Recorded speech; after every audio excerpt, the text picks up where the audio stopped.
is Isabel Thompson. I'm a senior at Novato High School, and I'm here interviewing Jim Hogeboom. After finishing your first year here at Novato, what are some of your reflections? Well, I think we had a really productive first year here in Novato. It's been really exciting for me to be back here since I worked here before as an assistant principal at Hill Middle School. I think the board has been really strong in providing us direction. We have our 4 priorities, which are equity, student success, staff success, and community engagement.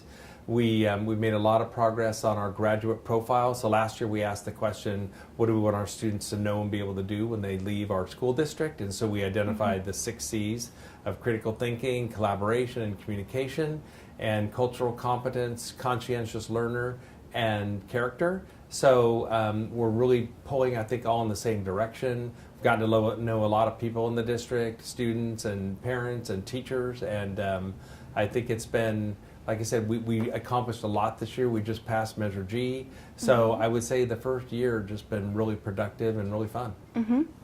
Okay, you use equity as one of your 4 priorities. What is your definition of equity, and how are you implementing it into the school systems? Yeah, equity is really important here in Novato, and it was important before I got here, and even when I was here 20 years ago, it was something we were talking about.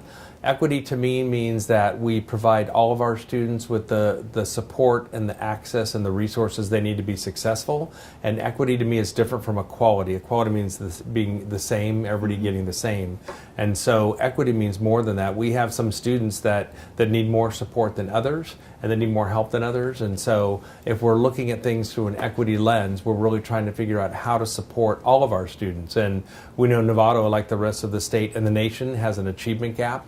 And some of our groups, our students in poverty, our Latino students, our English learners, are not doing as well as their white upper middle class counterparts. So we've got to put some things in place so that all of our students can be successful. What do you think are some of the immediate impacts of the passing of Measure G? So Measure G started with our graduate profile, and we said, what do we want our kids to know and do? And when we came up with that, then we're like, okay, well, what kind of a learning environment do we need that's going to really be supportive of learning 21st century skills? So last year we began a facilities master planning process, and we met with every school, and we had 35 or 40 different meetings at each of those schools with parents and students and community members. And they really made a list of all the things that they needed their schools to be and the things they wanted to do. And then we kind of pared that down. So Measure G is going to fund $222 million worth of facilities needs. It was a difficult campaign, and we really appreciate the community support. Because without Measure G, we just won't be able to do those things. And so some of the immediate effects would be improvements in science facilities, performing arts facilities, classroom upgrades, multi-purpose room upgrades, a lot of things that are going to affect students on a day-to-day basis. And then there's also some sports and facilities needs, so we'll be adding some turf fields, practice fields at both of our middle schools. We'll be adding a new gym, some community rooms, re-turfing the football field. So it's going to take us probably 10 to 15 years to implement the bond, and we're just really thankful that our community supported us, because there's no other way we could have got those facility needs met. So at Novato High, we've seen the solar panels go up above the parking lot. What is the thinking behind implementing this infrastructure? Yeah, so we're actually getting to the solar program a little bit late. Most schools have already done that, and that's to take advantage of some of the federal incentives to put solar in. I mean, we want to be good stewards of the environment. We want to be green friendly. But the best thing is it saves us money. So we did a study of all of our schools, and we selected Solar City as the company to implement that. So we don't own the system. Solar City owns it, but it will save us about $8 to $10 million over the next 20 years. And we have solar now at 10 of our schools where it was economically feasible to do that. So we think it's a great way to, again, be both environmentally friendly and save the district a lot of money all at the same time. How are you planning on making the school systems a 21st century learning environment in terms of technology and updating resources?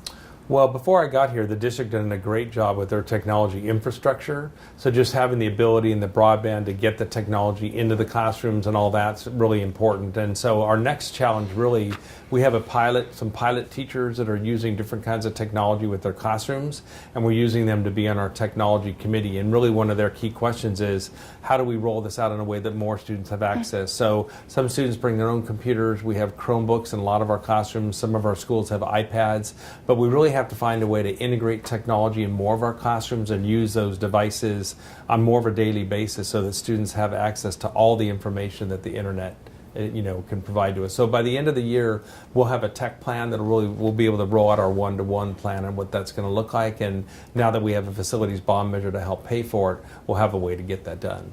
Mm-hmm. The district has put great emphasis on the graduate skills that students should attain, which are called the 6 C's.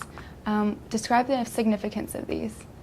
Well, I think those really came from the fact that education has changed so much over the last 20 years. And, when I went to school and, a lot of my peers, it was all the content that mattered, right? It was just reading, writing, arithmetic, all that stuff. And now I think the world has changed and we realize that the content is important, but those skills are just as, if not more important.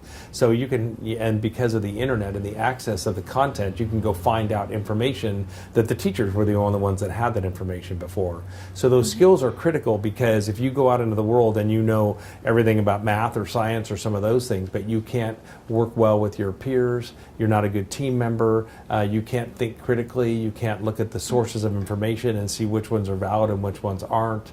If you don't know how to self-manage yourself and set goals and have time management skills, if you're not able to take different perspectives and have some empathy for other people, you're not going to be successful. So we've got to find a way, and teachers are finding a way to integrate those skills into their daily routines and their daily lessons. Mm-hmm. How did you come up with the 4 priorities? So that was really a lot of work with our school board, and we have a very experienced veteran school board with 1 new member. There's 7 school board members, and part of their goal and their purpose is to set the direction for the district. So through our conversations with them, I would ask them, and with cabinet and with our administrators and teachers, what are the most important things that we need to do in this district? And really it's through those discussions and retreats, the board really said that, equity, student success, staff success, and community involvement and engagement are the key areas that we need to work on. Okay. How do you plan on integrating this holistic approach into the school systems? Well, that's a great question, because one of the things we're careful of is there's so many new things coming down the pike for our teachers that they can get overwhelmed. I mean, we want them to teach in a new way. We want them to use technology. We have new content standards, whether that's Common Core or Next Gen Science standards and new social studies standards. We want them to integrate these 6 C's into all their lessons. So it's a lot, and we're trying to be coherent with that. And so one way that we're framing that is through project-based learning. And so if you do a project of 2 weeks and you give students a meaningful driving question that they have to solve, they have to work in groups to solve that question, they have to do a lot of research themselves to find the answer to that question. Hopefully you involve some real world interactions with some businesses or people that they have to try to work with. Then that project-based learning is kind of the way, the mechanism through which we can do a lot of these 21st century skills. So we don't want all these things to be seen as separate initiatives. They all interrelate and they all work with each other. And so project-based learning, a lot of our teachers have had training in project-based learning as well. So it's something that over half of our teachers already know. Okay. What can we expect to see with the next generation science standard? Yeah, well, the Next Gen Science Standard, just like the Common Core, really is asking students to think more deeply and more critically about what they're doing. It's also integrating a lot of the different science areas. So, but it's a big change and a big shift from what we were doing. Fortunately, in our district, even before I got here, we have instructional coaches. And so those coaches go off with teams of teachers and are attending a lot of the trainings about the Next Gen Science Standards. And one of the things we're working on is trying to get curriculum and projects that'll bring those in there, because it's a lot, especially for an elementary teacher who's teaching not only science, but math and English and social studies and all that. So we're really relying on those leaders, our instructional leaders, to go to the trainings and find out how to integrate and really bring those lessons to life. We've had the Common Core for 3 to 4 years. How do you feel the implementation process is going?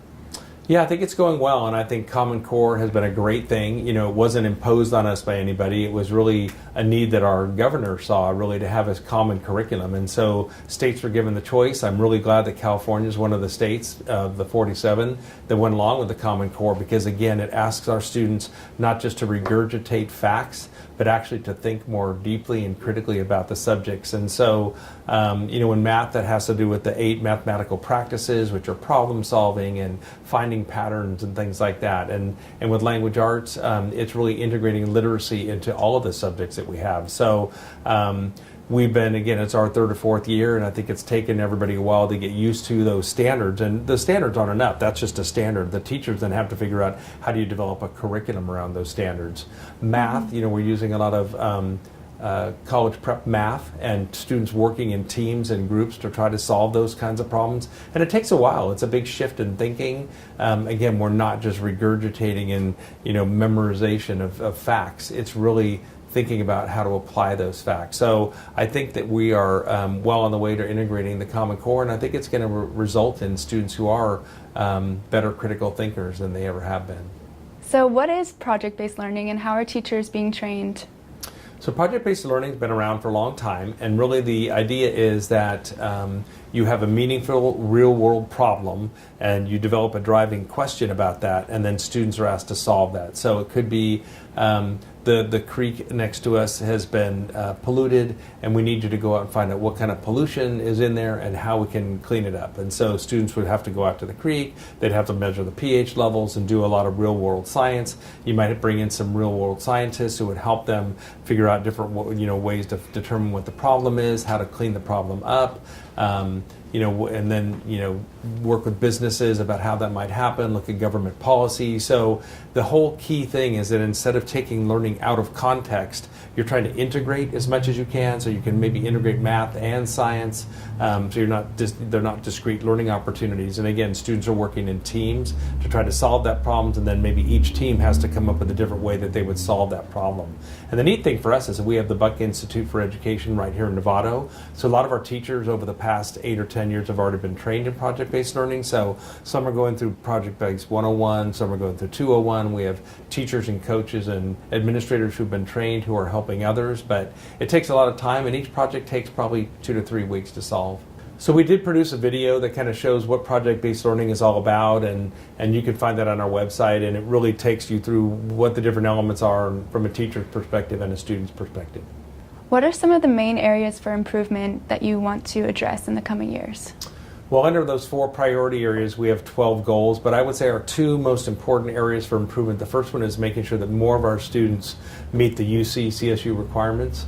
Only about 54% of our students, when they graduate, are ready to meet those standards, and for our Latino students and our students in poverty, it's more like 20 to 25%, and that's just not good enough. So we have a lot of work to do, and we're really focusing on how do we provide those students with the support so more students can choose whether they want to go to college and university or not. And that doesn't mean everybody will, but at least we want our students to have the choice. And I think our second main area for improvement is math. Some students get math and some students don't, and we've got to do a better job of finding a way to teach math so that more students get it and more students are successful with it. I understand you've been going to all the schools giving safety presentations. Can you explain about that? Yeah, well, that started with the unfortunate incident last year where 2 Novato High students were shot and one was killed, and that really got us thinking a lot about safety. And in particular, I was thinking about what are we going to do about that? How do we make sure that our students are safe on campus? And that got me thinking about the fact that it's a pretty complicated issue. There's no one answer to that. I think part of it involves physical safety, and that means that we have supervision, and we have a great agreement with North Bay Security. They help us on our campuses. So that's one thing. We're going to be, due to the passage of the bomb, we're going to be having a lot more video surveillance cameras and things, which is great. The second area is counseling and making sure that kids have social emotional support at schools. We did hire a newcomer counselor, and she's bilingual. She will be doing a lot of intake of our newcomer students to find out a little bit about their background, if they've experienced trauma in their past. And the third area is school climate.